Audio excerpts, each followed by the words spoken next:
Okay. Do you guys want? It takes our mind off the core, and now we are looking. We especially the combatant way in which we are looked at. It takes our mind off the core, and of course, people will. Sometimes you will not blame them if they write now the pen and they use it now in self-defense, and then it then comes across as those people are really what they are.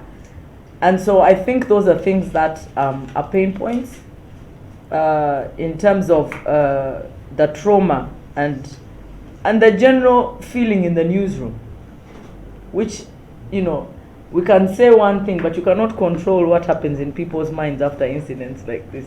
You really can't control. And the last thing you want is a press that is angry because they feel they can't do their job without being targeted.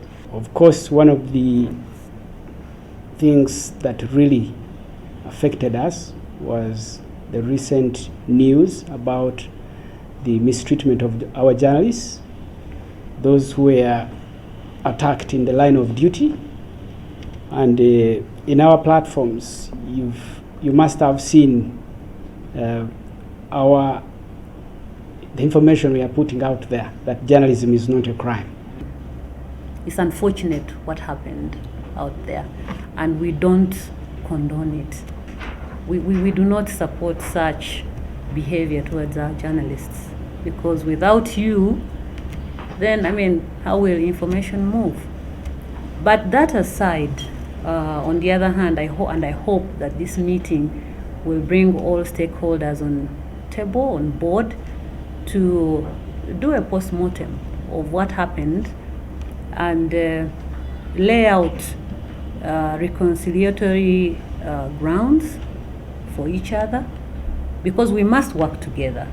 The threat to you beyond just the beating is also this citizen journalism and others. They're the ones who create this angst amongst the other people, the ones who tell the truth wrongly. And then the anger is leveled at you, who is visible. Yet you're not the one writing these dangerous stories. You're writing good stories like he's talking about. But when you go on the internet, there's a lot of gutter journalism. Real gutter journalism, yellow gutter journalism. And that one breeds anger, and the anger must be expressed, and it's expressed against. Yes. And yet you're not the ones who have done the wrong, but you're seen as the wrongdoers. So some things are not controllable, but they're manageable by using other means. That's why we are here, because we think that you as the legacy media are so important to keep misinformation out of the public domain.